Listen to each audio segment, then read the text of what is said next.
Father, we thank you for waking us up this morning and allowing us to be here together to study your word. We ask that you would fulfill your promise as we are gathered together, that you be here in the midst of us, that the Holy Spirit may open our hearts and our minds and speak to us individually, that we would understand the things that you are showing us, and that we would have fortitude and courage and wisdom on how to share it with others. We ask this in Jesus' name. I know that most of you haven't been abreast of the emails that we've been using as a point of reference for some of the things that we're considering. But one of the things that seems to come up in there that I want to put in place before we proceed over there into the binding off is Luke 21. In Luke 21, I don't see any reason to change how we've understood Luke 21 now for over 10 years at least, or maybe since after 2001. I don't remember exactly when we recognized what Luke 21 was. I'm not going to go all the way through Luke 21. But in verse 5, the disciples are going to ask Jesus a question about what he'd said about the temple being destroyed. It says, and some spake of the temple, how it was adorned with goodly stones and gifts. And he said, as for these things which ye behold, the days will come in which there shall not be left one stone upon another that shall not be thrown down. And then in verse 7 they say, and they ask him, saying, Master, but when shall these things be? And what sign will there be when these things shall come to pass? Okay, so we understood a long time ago that Jesus, among other things, is answering them about what the sign is. And when you get down to, he tells them a historical overview down through verse 28, but then in verse 29 he's going to repeat and enlarge with a parable to teach the same lesson. And he says, and he spake to them a parable, behold the fig tree and all the trees, when they begin to shoot forth, you see and know of your own selves that summer is now nigh at hand. And in the email dialogues, it's not being claimed, but it's being stated that the budding trees of springs that Jesus points the disciples to is more perfectly fulfilled here, okay? But when it's claimed that it's more perfectly fulfilled at midnight, it's the emphasis that I'm pointing to, okay? Because we understood that the budding trees of spring, the sign, is over here, and they're not denying that, but they're putting in my opinion, undue emphasis that probably the event of 9/11 that marks the budding trees of springs should be put here at midnight, okay? And they're claiming that this is the most perfect fulfillment, and that may just be a slip of the tongue. But if there's a fulfillment here, where's the perfect fulfillment of that going to be? Down here. So even this is going to be tertiary, secondary, primary, okay? But I argue that you can't move away from 9/11 being the budding trees of spring. Does everyone understand the teaching on Luke 21? Okay, and my argument is this history, among other things, is an illustration of what goes on here, has been illustrated by them coming out of Babylon and rebuilding the temple. So in every reform line, we have a foundational work marked right here. But this foundation, it's the foundation of the temple. Okay, so we're seeing Jerusalem's reestablished here. We're seeing the priests and the Levites put back in order. And what I'm saying, you can't move this work of doing the foundation of the temple here from 9/11 onward. You can't disregard that. You can't see that it's part of this whole history. Okay, and to be part of the number that helps build this temple requires, according to Luke 21, that you see Islam, which marks that the latter rain is beginning to sprinkle. Okay, so as we go through, as we start pulling these things together about whether the king wakes up here or he wakes up here, and we know there's an argument that the characteristics of this waymark are found in this waymark. I want to put in place, if you're going to place your emphasis that the true fulfillment of the budding trees of springs is here at midnight, I'm not seeing that. It's right here. And do you know what the problem, the struggle is for us when we do this? I'm sure some of you have thought it through. But what it is at this waymark, and this waymark, we're seeing a people raised up that are sealed for eternity. So we see this work of the priests being sealed, the Levites being sealed, 11th hour workers being sealed. But we see the same characteristics in this history as this history, but we don't see people being sealed here.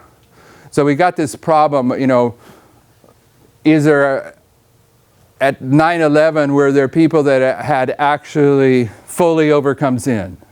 And it creates a tension between this waymark and this waymark that we started groping with a long time ago when we were trying to understand why the 3 steps of the binding off isn't producing 2 classes of worshipers like the 3 steps of the everlasting gospel. I think the reason you see that overlap, like you're saying, is because you're dealing with 2 groups at the same time. For one group at midnight, it's their 9/11, quote unquote, but for another group, the priests, it's their sealing time. So you're going to see at some level that overlap, and it's your duty to distinguish which group you're looking at.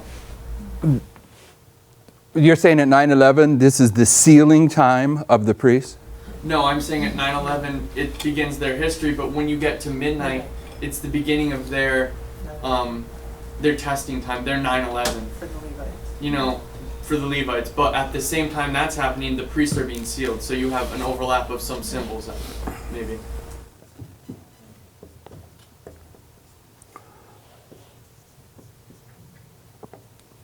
So this is what we're saying, right?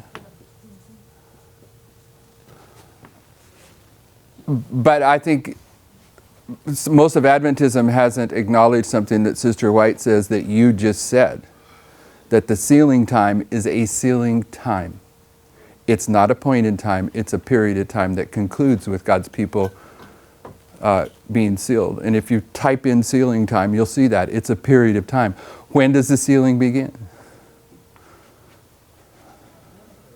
9/11. This is the sealing time. The sealing time of what?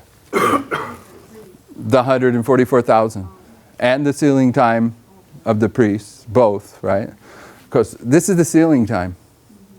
This is where the priests get sealed. So what is this for the Levites? The sealing time. Okay, so I just want to put that in place.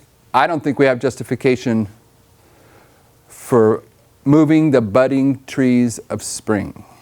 Okay, and when we saw this long time ago, at some point in time, we began to identify that this is where the sprinkling of the latter rain begins, right? That's sprinkling up there. And here we would say it was doubled. And here it's a full outpouring, right? And what, oh, go ahead. Just a question regarding the sealing time. Ellen White sort of talks in early writings as if she's in the sealing time. She'll talk about Satan is now using every device in the sealing time and so forth. How do we understand that? Us being the perfect fulfillment? How do we understand that? Well, 'cause she How do you talks understand about it? I've never thought about it before. I think you'd have to relate to her as a prophet describing what takes place in the sealing time. When she says, we are now in the sealing time, you're going to have to determine when the sealing time comes into history and put her in there as a prophet. Because the way that she's speaking in it, most people just say, well, the sealing time had begun, right? I mean, that's how it would. But I think what you're saying makes the most sense, is that she's speaking of the sealing time and speaking from that. When does the sealing time begin? Well, 9/11. And what happens at 9/11? And never mind, I could run you down that loop. When was that first attempted? 1888. Yeah. Okay. Or even October 22nd, 1844, Yeah. to some degree. Yeah, the sealing time. The Yeah. sealing angel is the third angel. The third angel arrived on October 22nd, 1844. So those kind of references. But in 1888, if this is 1888, Yeah. they reject the message, and there comes a point in time where, what does she say? Well, The this is- sealing time has been delayed. Right, and there is a message associated with it, and if that message is rejected, then the sealing is rejected. Okay, So but in- prior to our history, her statement is it's been delayed. In other words, it gets restarted somewhere in the Yeah. future. Yeah, okay, that makes sense. I just thought that might be something that people would, Yeah. We have to relate to what she's saying about the sealing time. However we do it, it has to be the same as we understand the four winds being held in check. Because her whole history, she's talking about the four winds are held in check so that God's people, you know, so, I mean, they're tied together. The four winds being held are tied with the sealing time. So, anyways, so if there's a problem with the sealing time, you gotta address that too, I think. I have one more point to put in place here if we get to it, and then we'll go over that board. Go ahead. I have a doubt. So the message came at 22 in 1844. It got rejected. 1888, it got rejected. 1989, it got rejected by the leadership again. But now, it keeps going. What was the difference? What is It the was- difference between now and then? Yeah, why now we have 9/11 and everything else, and in the past we didn't? Fourth generation. 1888 was an attempt for the Lord to deal with his denominated people and take them through. But in our history, it's a passing by the denominated people. There's a difference between our history and Did it 1888. start with the denominated? I mean, did it start with the leadership? The message came straight to the. That's what you're saying? No, I'm saying that if God would have accomplished what he wanted to do in 1888, I think he would have used the Seventh-day Adventist Church as it was then to finish the work. But his foreknowledge knows that when he gets to our history, the perfect fulfillment of it, that the covenant people get passed by. I'm just showing one difference. I'm not sure that I'm answering your question. and there's precedent for this in ancient Israel's history. For one, entering in the Promised Land, they ended up spending 40 years in the wilderness when they could have entered in right at the beginning. 13 days or so, 11 days. Yeah. So, but one of the things, I guess, why this is important, because many people sort of mock us that, we say now the sealing's begun. But Ellen White in her day was saying she was now in the sealing time. And they have no way of really explaining that. They say the sealing hasn't begun yet, we're not in the sealing time for many people.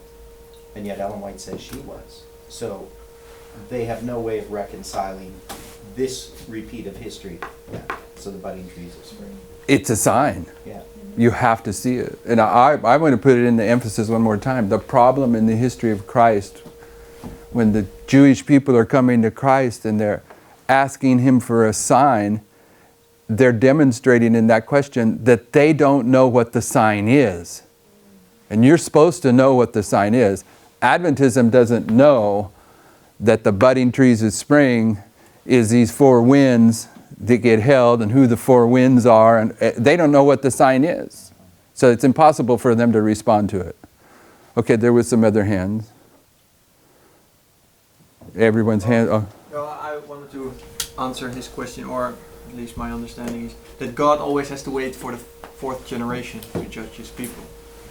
Yeah, there's an argument. Yeah. So was it the Amalekites in the time of Abraham, or that he could not judge the Amalekites because it was not the fourth generation. Yeah. He had to wait for them and then Amalekites, until yeah. the fourth generation, and then he wiped them out. So that's what's happening now. I understand this. I understand why we start now. But what I'm trying to say or to see is that if there is a progressing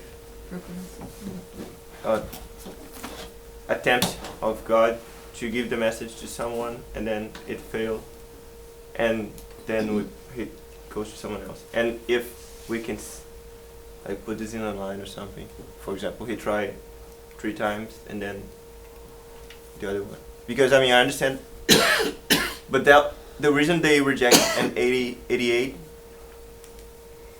was because of their lack of faith or something. It's not Because of what? Because of their lack of faith for preparation. It's not because they were. The reason they rejected in 1888 is they had previously rejected the authority of both the Bible and the Spirit of prophecy. Yeah, what I'm saying is not because they were not the 4th generation. Right. That's not a reason. They could, because they're saying that the people that came out of Exodus So there. could not enter the land because, I mean, you're using another, that's not the right way to justify. Yeah, but you can't disagree with the fact that she said they could have went in. Yeah, But you they can't could've went disagree in. with that. You So can't. what if all the Jews had recognized that Christ was the Messiah, 100% She acceptance? said none of this. Would they have crucified him? No such thing as what ifs. Some would, but others would. But she does give a what if though in that situation, and she does in other situations too, where you have to you just can't know the answer. But if the Jews would have recognized Christ, they wouldn't have crucified him. So how would Christ have died for sin? And how Yet- he wouldn't have. Why? Maybe they recognized him fully, that he was the Lamb of God and it required his death. I see.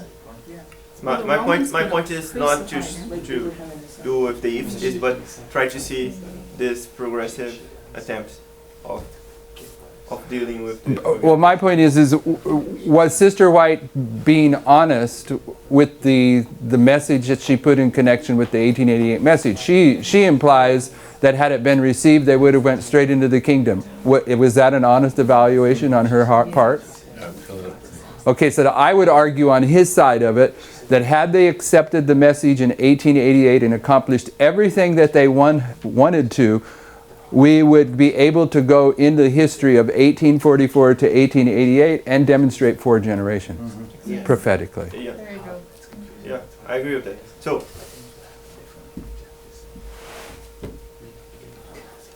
Well, what do we got going back there in the back? Mike was just on a roll here. We're discussing The what ifs. The what ifs. If you can have what ifs, and I'm saying you can have if statements or what if statements, because Sister White clearly says we wouldn't have even had the 10 Commandments in physical form, or the Ark, or any of that stuff. it could be an So one other point here. One of the things that we saw way back when is another line that goes with this budding trees of spring, and it comes from the history of Christ. And it's connected with the sprinkling.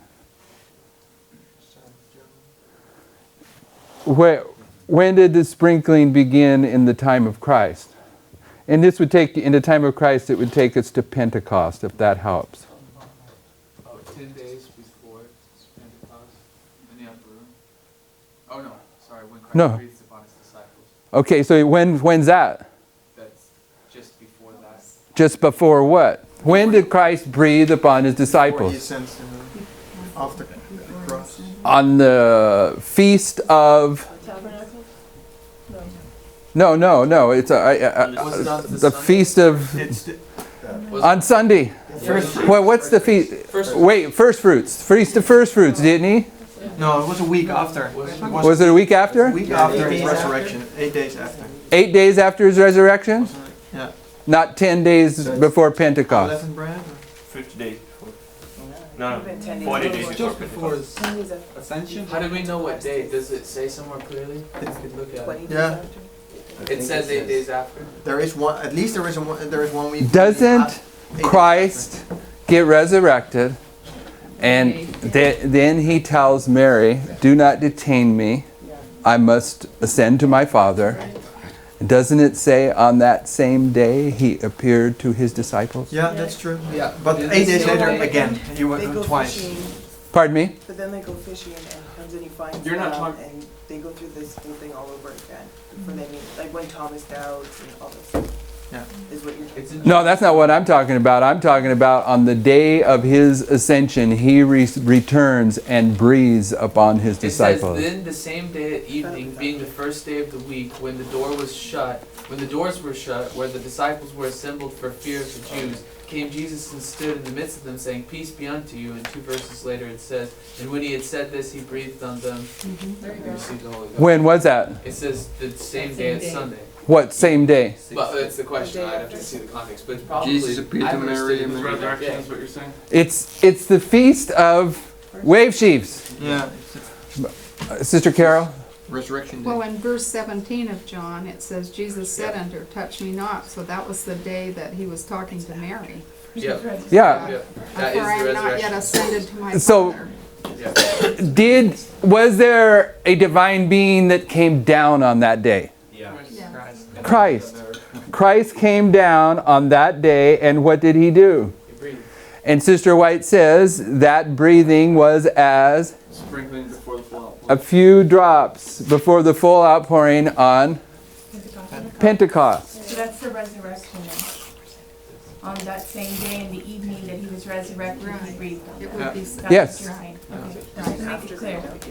Actually, has two angels that came down. Okay, 2 angels. What's the other angel? The angel that resurrected Jesus, Gabriel, and the other one that. Oh, you mean he came down and resurrected him? Okay, Open the so grave.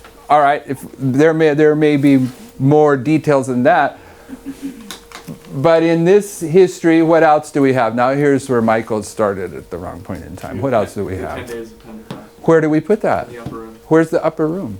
It's got to be midnight cry. Because well, they're not have to be, but it And- seems like it fit. So what would this be? 40. Oh. Right? Yeah. I mean, this is old stuff. We all have seemed to kind of lost. Right? You look confused. Upper room is not the same day. Pardon me? It's not the same day. No. 16. No. No, this is. Just may confused. What's his question? If it wasn't the same day, There was the other meeting, events. it's other event. Events. No, it's the same event. The but same other- day in the evening, it said. But they were just No, saying two outside different of the- events. They had 2 different events. Then the same day in the evening being the same day of the week. Assembled together. That's on the Sunday of resurrection. But the 10 days that they got together and they hashed out all the differences is 40 days later. That's here. This is when they're getting what's Matthias. This is the making up of the number. Sorry. Okay. So you're in the upper room. And they're making up the number here. Yeah. So the number there at the big level, the number they're making up is the Levites. We've taken this whole thing and we've seen it the other at midnight cry, but yeah, this would be the cry. No, well, this is my point. Okay, here's my point.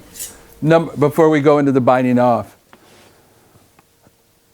The person, the influence that's contributing some nice thoughts, I'm not being negative about these other thoughts that are helping us consider whether the kings wake up here or they wake up here, is also making some arguments about whether we do a prediction here or we do a prediction here. And before we move into that, I want to make sure that I'm not willing to move the budding trees of spring here. I don't have a problem seeing it everywhere that Islam occurs, but I'm not willing to sweep this under the rug just because from here to here the people that are involved with the message are not fully sanctified. I'm saying it in a simple way. You know, here is a different type of experience than here. But when we remember Luke 21 and where it took us to here, as Michael said, and what Michael also said is that we in the past have did it this way.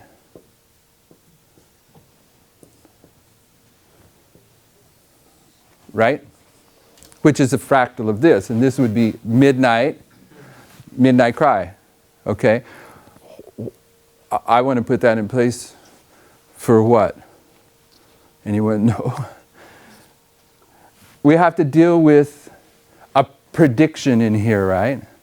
And we have 2 figures from Millerite history that are key messengers that we consider along that line. And who are they? Snow and Snow and Litch. Okay, is there a number 10 involved with, August 11th, or no, August 1st. there's 10 days in Snow's prediction. Litches, yes, Litches. Okay, so this may have something to do with it because you have right here on the beginning of the 10 days, what do you have? You have a 40, which would correspond to what? His prediction. Where's the 40?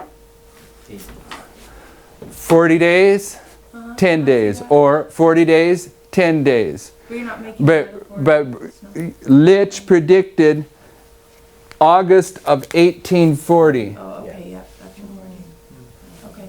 right? So, and when he gets to August of 1840, what does he do?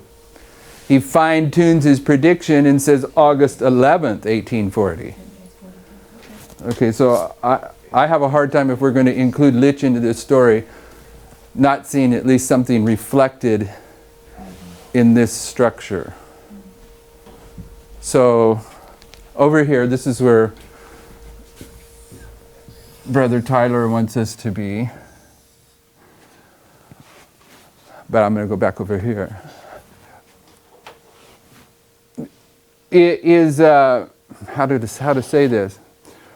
Are we going to get, I brought this up there last week and you guys didn't accept it, you jumped on me, but it doesn't fit well for me. When Daniel, just as one example, but you could use Joseph and Pharaoh, or Ezekiel and Jehoiachin, is it? Someone brought in. Or Daniel with Nebuchadnezzar or Belshazzar. When they go in, they don't know what they're going into, do they? I mean, they're brought in and Nebuchadnezzar says, I had this dream, explain it to me. Did Daniel know what the dream was before he got brought in there? Okay. So what is he doing? Is he giving a prediction or is he giving an interpretation? Giving an interpretation. He's giving an interpretation, which is also a prediction, all right? But it's about the interpretation as much as anything else. I mean, the prediction is kind of secondary. If you have the ability as a student of prophecy to sort out this puzzle for the king, as you sort it out, the prediction lies within the interpretation. So I'm thinking the interpretation is what we should be identifying it as, and the prediction's kind of secondary. Sister Kathy, Brother Tyler? I agree. I think there are many that want to throw out a prediction and. No, I want to put a prediction in place. Yeah, So but I think that if you do it in the Lord's timing, it will be clear, and instead of pushing that, it will be no one's in time. pushing it. I don't think think. there's people pushing it. I don't. But you're probably right. I've learned that after this many years of marriage. Sister Tyler. Sister Tyler. Sorry, I retract that first. We were talking. A few of us were talking last night about just sort of this very thing, and I know you're not going there, but to this specific argument. But when you pull Josiah Litch and Samuel Snow together into one line and you overlap them, you see two predictions. You see Samuel Snow giving two predictions, but Josiah Litch only gives one prediction. He gives one prediction. Okay. If that makes sense. And what's Samuel Snow's two predictions? Samuel Snow gives a prediction at midnight, and he says we're at midnight, and what he's predicting at that point is the Sunday Law, October 22nd, 1844. But then certain amount of days go by, and then he gets to August 15th, and he gives that same prediction again, or that same interpretation, whatever you want to call it, again, still pointing to the Sunday Law. So both events were both pointing to that same point, but the second time it had power. So he gives one prediction twice. He's giving one prediction twice, but the first time it doesn't have the vital power that it does the second time. Josiah Litch, he gives his prediction 2 years before, but he fine-tunes it 10 days before, and that 10 days would be marking midnight. So if he's giving his fine-tuned prediction, he's predicting 10 days later. He's not predicting the Sunday Law. He's predicting, or October 22nd, he's predicting August 11th, 1840, which is the midnight cry. So the fulfillment of that first prediction is what empowers the second prediction of Samuel Snow. Does that make sense? Mm-hmm. So the reason that It may make sense, but I'd like you to run through it one more time. Right. Unless someone can simplify what he said. Before I go try put it on the board, I think I get it, but I can say it again. You So my point in bringing them both up together is that they have a cause and effect relationship. You have at midnight, and I'll say it the way I understand it. At midnight you have Josiah Litch and... does Josiah Litch do it twice? He does it in 1838, and I am of the understanding that's before midnight, but I want to deal with more just midnight. But I mean, so they both both give do it 2. twice, yeah. Okay, all right. But at midnight is the beginning of the 10 days for Josiah Litch. He gives his prediction, but he's pointing to August 11th, 1840. 10 days later, that's the midnight cry, yes? So Litch points to the midnight cry. Litch is pointing to the midnight cry. Samuel Snow is pointing to the Sunday law. So Litch pointing to the midnight cry, but they're both standing at the same point. They're both standing at midnight. So they both are making this prediction to the midnight cry and to the Sunday law. But Litch only makes that one prediction that brings you to the midnight cry. He's not talking about the Sunday law. Samuel Snow, when he gets to the midnight cry, now has vital force because Islam attacks. His prediction, Josiah Litch's prediction, is true at the midnight cry, which gives Samuel Snow's message power. And it goes forward like a tidal wave. And I assume you don't understand what I'm saying because of your face, but... Yeah, someone help him. I think I understand it, but I want to be able to put it on the board correctly the first time around, and I want to incorporate the idea that you were trying to avoid, that Litch also does his thing twice just like Snow, because it seems like that is there and it needs to be put in place. So I see Michael, Theodore, Arian, and Carol. Michael. What I hear him saying, and this is what we were talking about last night, is that at midnight you have both characters, Litch and Snow. But when you get to the midnight cry, you have Snow again, who's giving now an empowered prediction about the Sunday law. So at midnight, one's pointing to the midnight cry and the other's pointing to the Sunday law.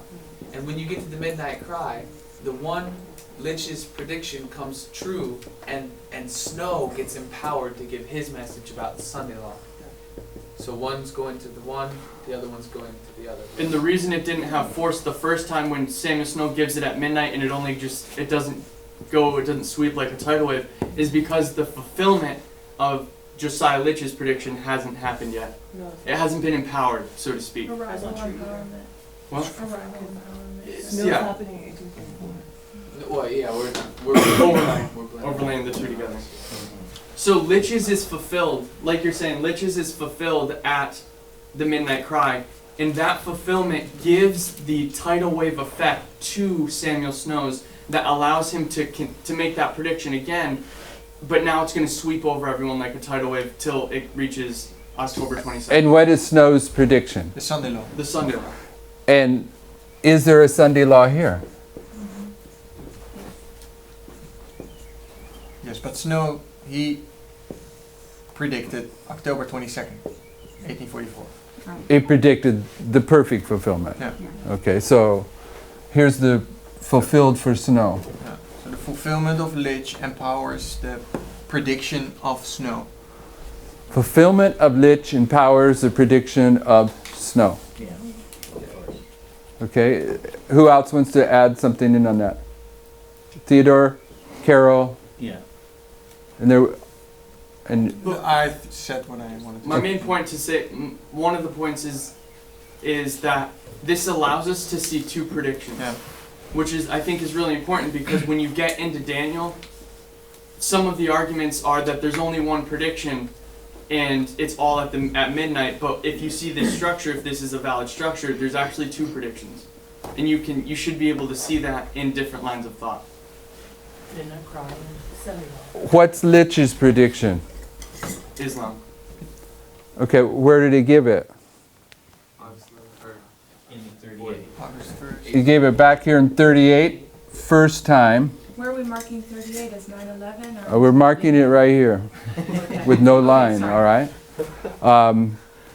38 is 40. 38 Right, is, yes, right.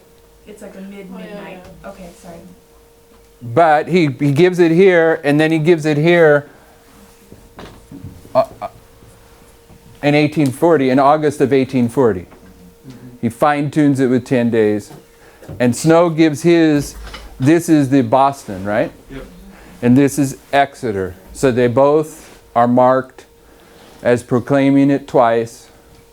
And you're saying that Litch's fulfillment is what empowers Snow's. What is Litch's at the salvational level and Snow's at the salvational level? This may not have any bearing on it, but the prediction that was fulfilled of Josiah Litch marks the opening of the judgment of the living, and the prediction that is fulfilled by Snow marks where the door closed on the 144,000 in terms of the judgment of the living. 11th hour workers still need to be judged. But do we understand that on August 11th, 1840, the judgment of the living began for the Protestants? Yeah. Were they alive? Yeah. Were they being judged? Yeah. Were they moving towards a closed door? Okay, but the closed door is what Samuel Snow is going to nail down. So in terms of the judgment, the sealing of God's people, his prophecy is marking the beginning, and his prophecy is marking the end, right? Is that right? What's it mean? Tyler's point of what it means is that now we see in a clear structure together, not just at a fractal level, that the two predictions work together in a line, so that when you're going through Daniel, you don't have to force everything to midnight. If you see a prediction, you can see it also being at the midnight cry. This explains why Daniel's at the Together. midnight cry all the way through Daniel, giving his interpretation to the king. How does it do that? Does everyone understand what he just said? Yeah. Because That wasn't everyone. our problem has been, why is Daniel sitting at the midnight cry giving this interpretation to the king when he should be doing it at midnight? Midnight. And the And reason, why does the king wake up at midnight, not at 9/11? But go ahead. yeah, my point is, the reason I would suggest is that he's illustrating Samuel Snow giving his second prediction with power that's pointed to the Sunday law. Because Belshazzar, you have to also take into consideration what are the fulfillments of these dreams. You know, one is Belshazzar being killed by Cyrus. That's pretty obvious in my mind to the Sunday law, at least at its most perfect fulfillment. You know, you have the, Yeah. I'm trying to think of the other ones. They all point, we've identified that they're all pointing to the Sunday law as their more perfect fulfillments. So this would explain why he's standing at the midnight cry in Daniel, giving these interpretations when it seemed like he should be at midnight, because we have Samuel Snow there. Okay, everyone follow at least a portion of that. We'll keep that as a point of reference as we move forward. Anyone want to throw? Well, I think that helps, you know, what we just discussed. One question I have just dealing with, when we look at Daniel, we have visions that are given, like in Daniel 7, for instance, you know, you have the seven, or the four beasts, right? And then you have an interpretation. You know, how do we look at the interpretation of a dream or a vision compared to the vision itself? Do we mark those as separate? Or is that a good question? There's a very good quote that I use on that subject. Sometimes I can paraphrase it, sometimes I can't. We should consider the conditions of the Jewish people when these prophecies were given, both in the proclaiming of the prophecy and in the events portrayed. Yeah. So she's saying the events of prophecy we have to understand, but we also have to consider the circumstances around the prophet as he's opening these things But up. what I'm talking about is we have the vision. Right? Okay. Like, so for instance, you know, Nebuchadnezzar has a vision, gives it. Where does it start? Well, not so much where it starts, but then there's the interpretation of the vision itself. Or, you know, Yeah, well, doesn't that depend on where it so starts? the angel will come and interpret, like in Daniel 7, the angel comes and interprets the vision, Okay. right? So we just kind of, is there any significance in that there first is the vision given, it's described, And then we have the interpretation of the vision. Same What with does it Daniel. mean that the vision comes before the interpretation? That's what you're saying? Well, are they just one and the same thing on a point of time in a line? No, Or can we I don't think so. I think So we- the They're two different things. So do we distinguish those as in any way in our lines? Yes. Yes. And a long time ago, I started down this road and I never finalized it by pointing out how specific Daniel is about where the prophet is placed. Where he's placed when the angel comes to give him the interpretation matters. We have talked about that. Yeah, but we never finalized it, Michael. We've suggested this before, but that when the king gets a message, it's that line of thought is just as much a line of prophecy that you pull out. So him getting the message, him talking with Daniel, that's one thing. But then the interpretation, it can be happening at the same time, or it can happen later, or it can happen way earlier, depending on how the context applies. Yeah, that's why I kind of why I ask, where does the vision of Daniel 7 begin? Well, it would be like in point of time. Well, it begins with Babylon, right? Well, sort of, but where are these beasts at? See? They're striving upon the sea, aren't they? Yeah. The sea is troubled, isn't it? Yeah. Oh, they got troubled waters. So you got wind. Wind, water, right there at the beginning of that vision, I'm saying, is you got a point of reference with prophetic characteristics that is probably saying is some kind of activity of Islam that marks the beginning of these sequence of events. If we understand that Islam's there when the waters get troubled. So this is kind of related, but not directly. So, in the giving of the covenants to Abraham, He's gathering information for his sermon now. This is not germane to this class, so we may cut him off at the quick. Go ahead. just the conditions where Abraham is at different times is significant. Yes, I agree. Okay. The towns he's in and Yeah. Okay. yes. Okay, but I have a question for you. Is there a message proclaimed at the Sunday law? Good. What's it?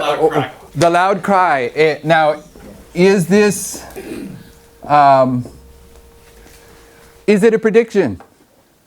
Yes. How? Why is it a prediction? Close probation. It's a warning. Of a close probation. Come out of Babylon. Why is that a prediction? Because Babylon is Come out of Babylon. That's a statement of fact. How's that a prediction?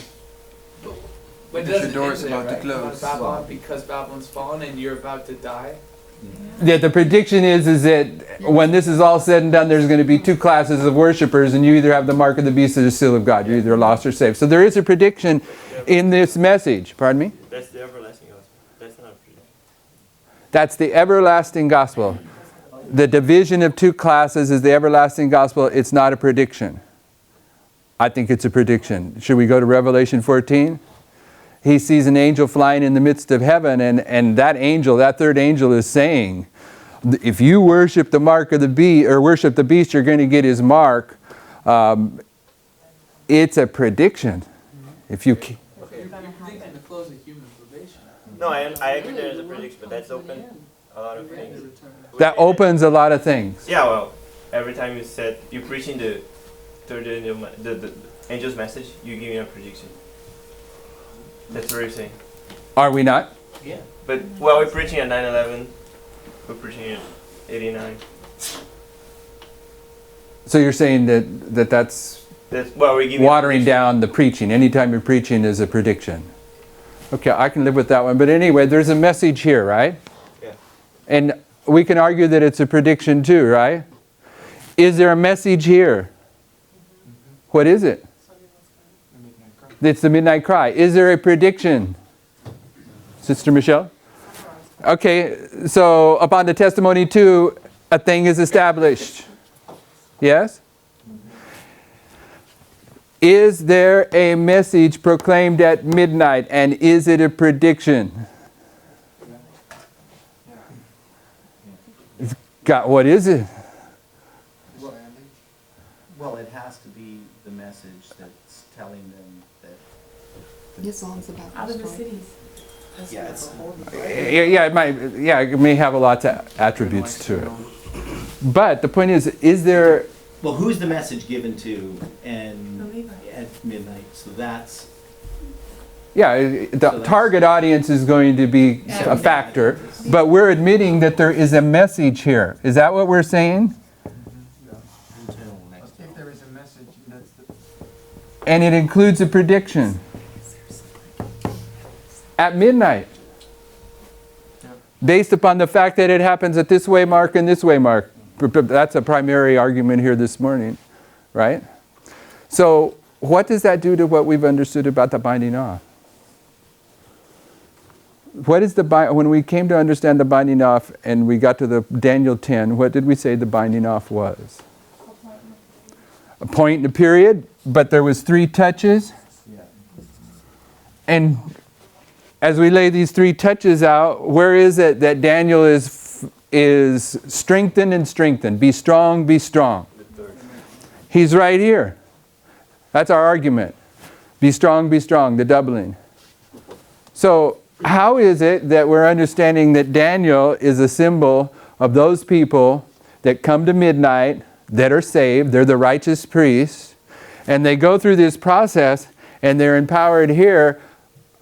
But it seems to me like this experience of being touched 3 times, if it's covering this history, how can we say that Daniel's also going to give a message and a prediction back here?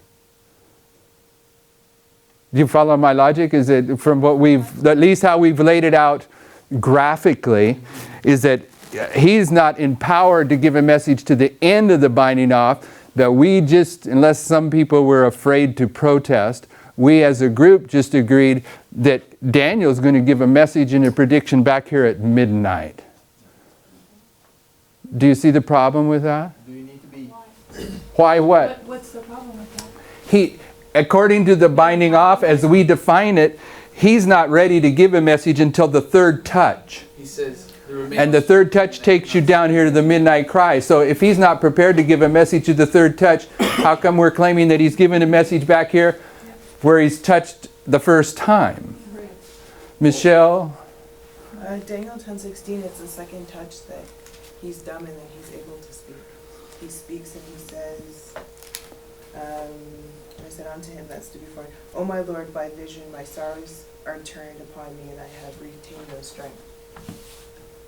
So when's he That's get? a message or a prediction, but He's retained no strength.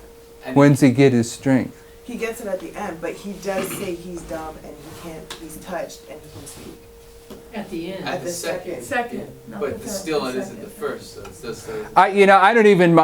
I'm not even really getting at those details. What I'm saying is how we've understood it or taught it is that the binding off is an experience of spiritual death to the righteous priest where they are resurrected in order to give the message of the midnight cry.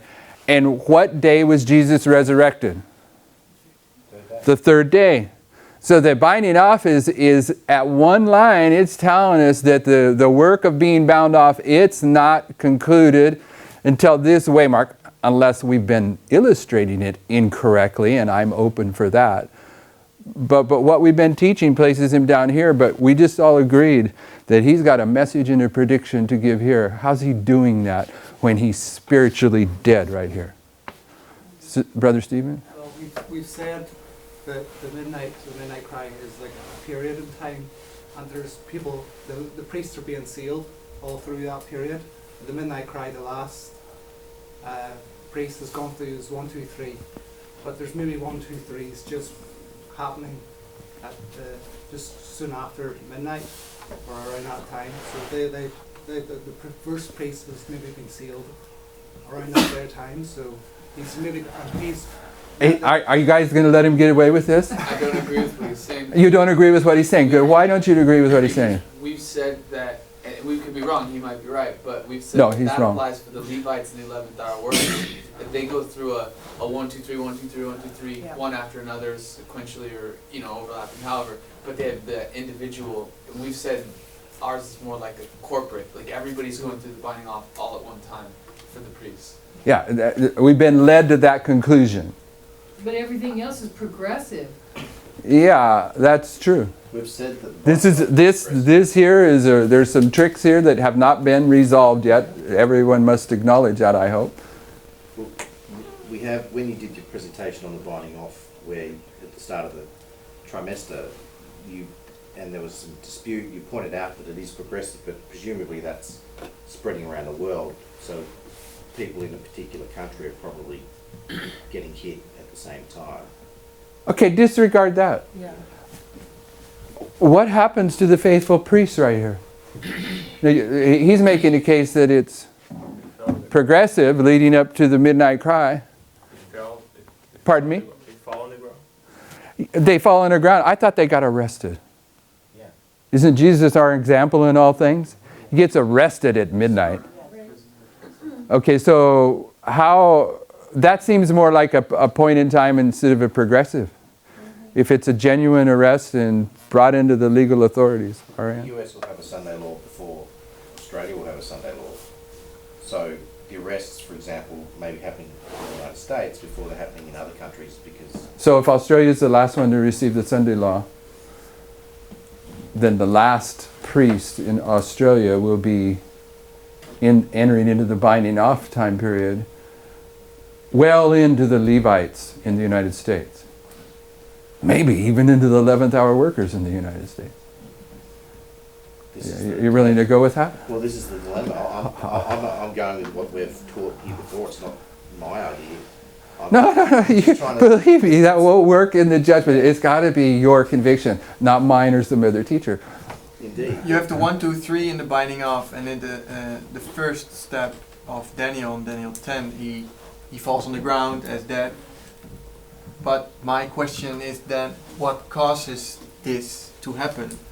Could it be, I mean, it's the appearance of Christ, but could it be that by giving, that it's the cause, because they give a prediction, or they give this message, the sign they see, the message they bring, that will cause them, and the response of the people on them will cause them to be as dead, and as this prediction is being fulfilled at the midnight cry, they will be strong again. I don't think so. No? I get your logic, but isn't that death the symbol that they're now sealed into the experience of part divine, part human? I think they have to be at that point before they give this sacred prediction. But what causes them to fall on the ground? Okay, do they die here? Yeah. Are they resurrected here? Yes. How much time passes between their death and resurrection? 3 days. 3 days. Are they aware of it? No, the dead are not Levites. Okay, they're going to wake up right here. What do you mean? I mean, Adam died. He gets resurrected at the second coming of Christ if he's not one of the elders that's already in the heavenly sanctuary. We're not talking about that. But Adam died. He gets resurrected in theory at the second coming. Is he going to be aware of 6,000 years passing between his death and the second coming of Christ? Why are you saying they wake up there when they die? They die here. They're resurrected here. We have this illustration of what's going on in this death and resurrection process. But when we stick to the definition of the state of the dead, for Daniel to die right here, when he's resurrected over here, he's right here. He's not aware of any time lapse, because when you're dead, you know not anything. That's just bringing the state of the dead into it, and it might not be valid. But it does make a case upon the state of the dead that this whole experience takes place here. So if you know not anything, how can you give a prediction? Okay. Because Christ gave the prediction of his... He can't give a prediction when he's dead. But he gave it before. Okay, but when he's resurrected, he's alive. Now he knows stuff. So then the midnight is the midnight cry, and when we separate it out, we come into a problem. But if we just left midnight at the midnight cry, then we wouldn't have that problem. But we wouldn't want to do that because we have evidence that it is midnight and the midnight cry. Because we have other problems if we don't keep it separate. Christ didn't predict that he'd be arrested. He predicted, in fact, Isaiah predicted thousands of years before, at least hundreds, that Christ was going to be crucified. And then Christ told his disciples and anyone who would listen that he was going to be crucified days before, weeks before, months before it was going to happen. So he didn't have to be alive at the time, that when he was crucified, because he'd already given it. So we don't necessarily have to be alive. Oh, you're saying the prediction here is given back here? Yeah. I don't think so. Well, Yeah. Though, you might be right, but the reason that I argue about that is that Daniel argued against that is because Daniel and Joseph come in here and Pharaoh and Nebuchadnezzar or Belshazzar open these problems up to him, and here, based upon what's presented to them, is where the prediction is given. But they weren't dead when that happened. They weren't dead. So All right, reconcile that. Brother Bud. I see a parallel to this experience in Daniel 4, where Nebuchadnezzar had been told something, and he goes along a year later, 12 months later, and then all of a sudden he's struck to where he becomes as a wild beast. And when he wakes up, he proclaims glory to the God of heaven. So he was as a wild beast. For 7 years. What? For 7 years. Yeah. For 7 times. Right. So, in essence, when he woke up at the midnight cry, he was able to proclaim that there's only one God. Yeah, I've placed him, he wakes up at the Sunday law, but it doesn't matter. Right. What I think I'm hearing you saying is that the 7 years, the 7 times that he was living like a beast is also the 3 steps of the binding off for the Levites. Yeah. And when he gets down to the end, his reason is restored to him. He didn't have it. There's something missing in his mind in this history. Yeah. And I'm saying in death, your awareness of time does not exist. This is a spiritual death, right? Sister White says Daniel fell as one that was slain, and it takes 3 touches to resurrect him. But for Daniel, he's going to be standing right where he died when he's resurrected. Right here, prophetically. Yeah. Wrong? No. Tyler?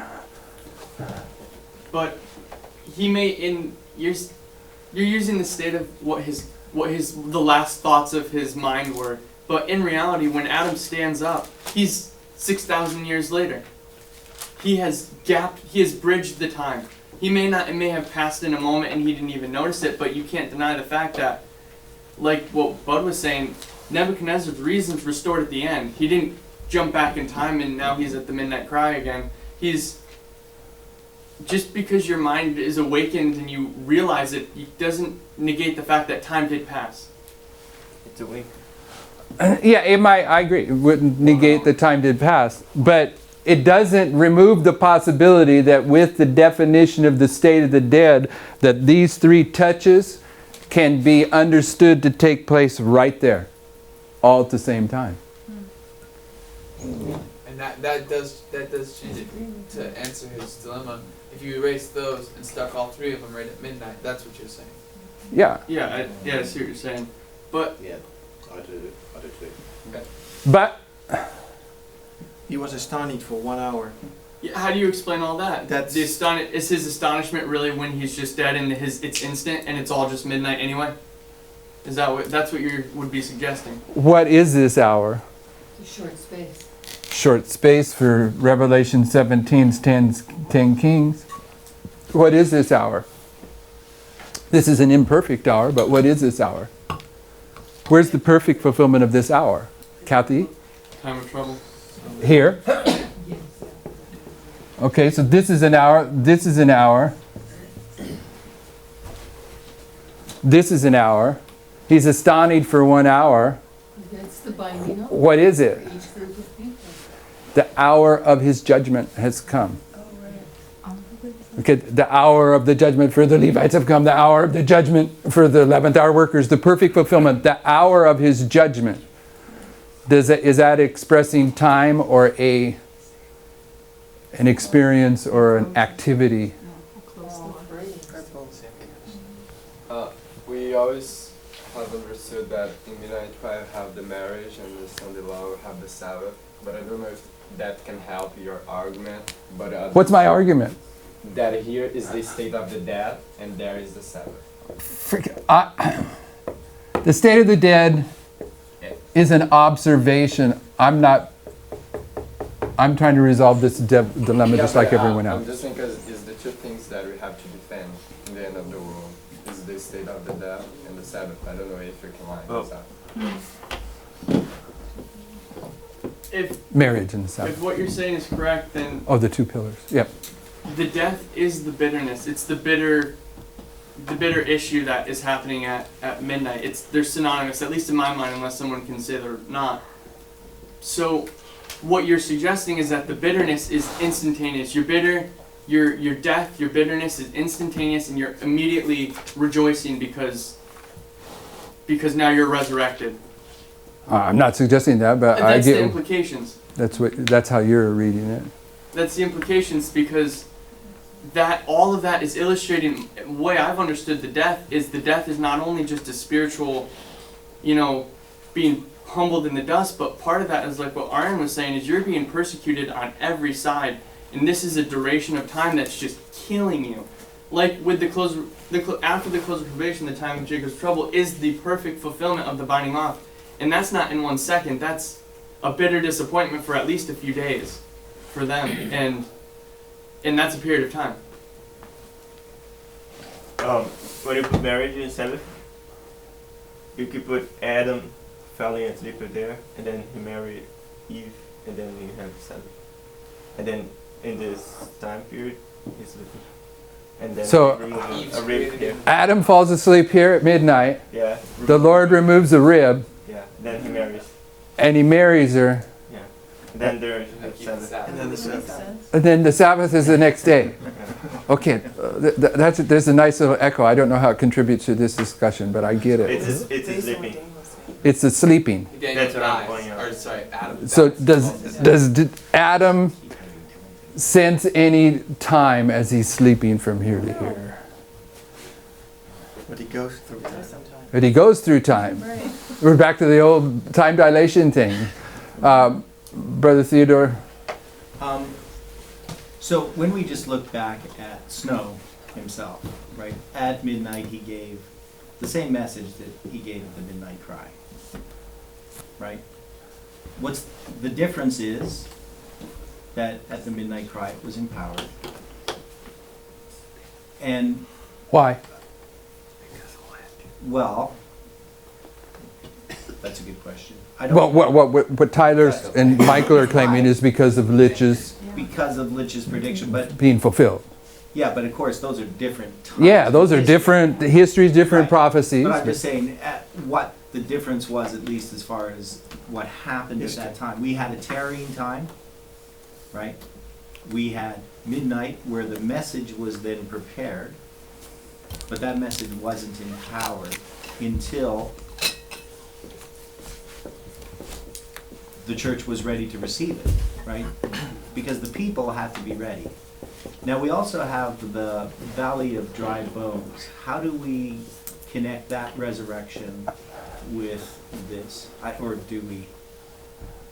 Okay, well, stay on one thought first. You're dealing with Snow and Litch, and you jump to Ezekiel Yeah, I know. 37. Okay, well, anyway, I'm just saying that we have a... So what are you? What's your We have a point? church being prepared, a people being prepared to be resurrected, to be empowered to give a message, right? Because it's not just dependent upon Here, the a church message is being itself. prepared Right, because to it's be not- resurrected here. Because it's not just dependent on the message itself, it's dependent upon the people to receive that message, right? So when Samuel Snow presents it in Boston, it's not empowered because the people themselves don't really receive it. But at Exeter, what happens after Exeter is people go around and start proclaiming this message. So before they maybe heard it, some of the same people might have even been there. But at Exeter, now that message was empowered. They understood it and they began to share it. So all I'm saying is that what happens at midnight, even if there is a prediction, it can't be empowered until the midnight cry. Well, yeah, because it's fulfilled. Self-evident, I think. The point is, I don't know if he's saying this, but if he means this, but the point is the empowerment is the resurrection. Right. They're the same thing. Yeah.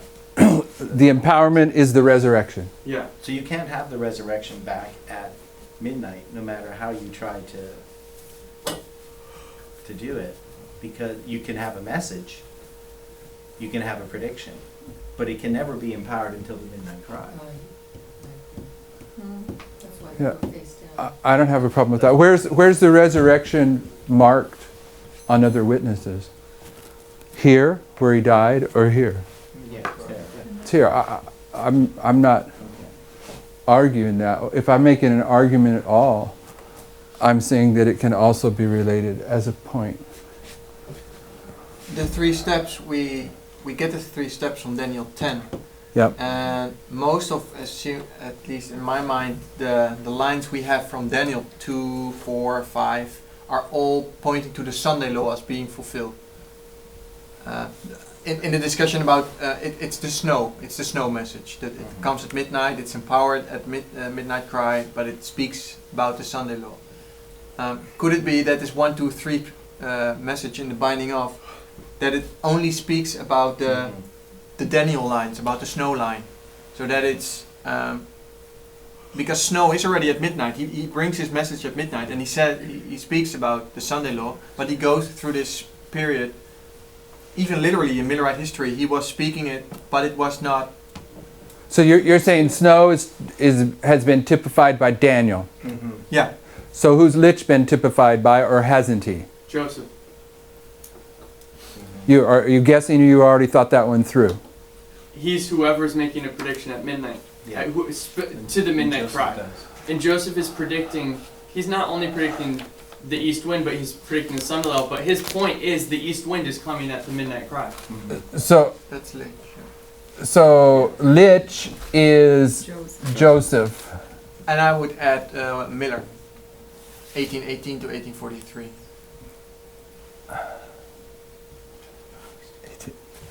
Right, the Okay, 25 let's keep it simple. Daniel.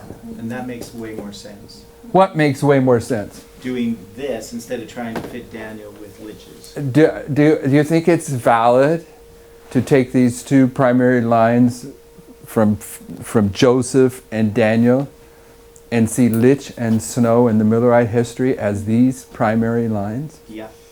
Yeah. Absolutely. Why wouldn't it be? Who said that? What? Oh, okay.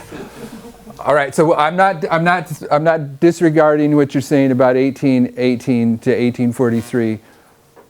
I just don't think we need to bog it down with a bunch of other lines right now until this settles in. It's only the 25. It's just. Are we believing this up here? Well, Joseph and Daniel are parallel, but they're different. Different messages. Okay, so this is where we're ending this thought today. The Brazilians, strangely quiet.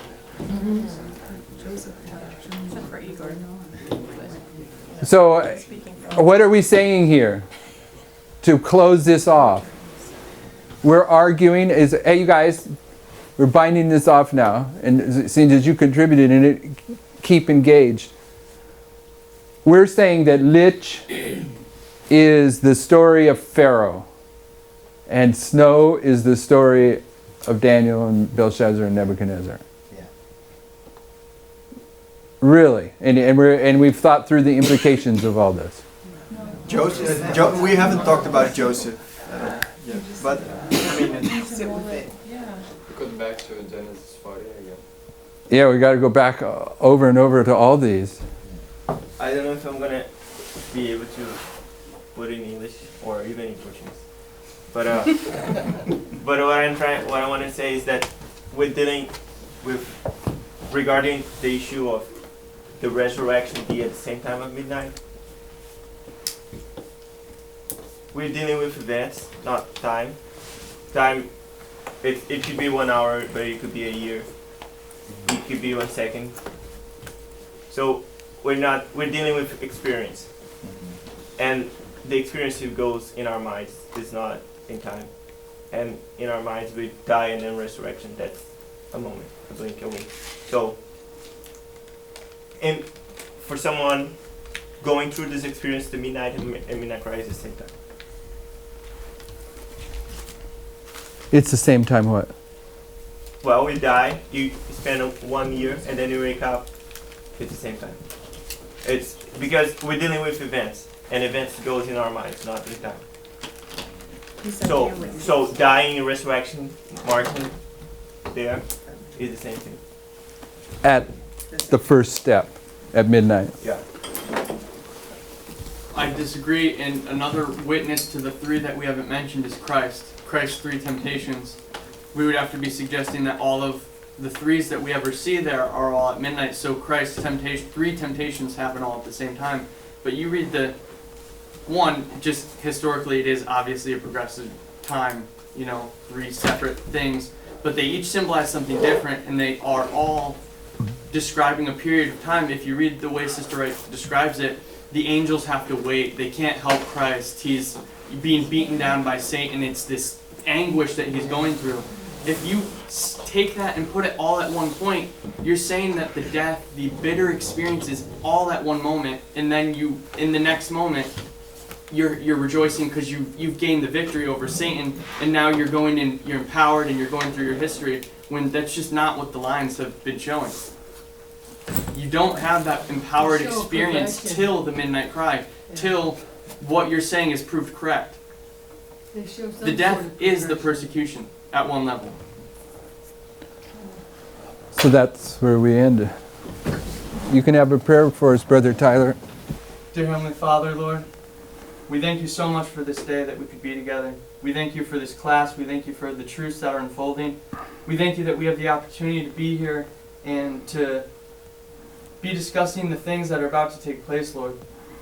This is a great honor, and we pray that you would help each and every one of us to assimilate these truths, to make it our own, to be changed by them, Lord, so that when we come to these points that we could stand on your truths and stand on your messages, Lord, and to proclaim the words which you have given us to speak.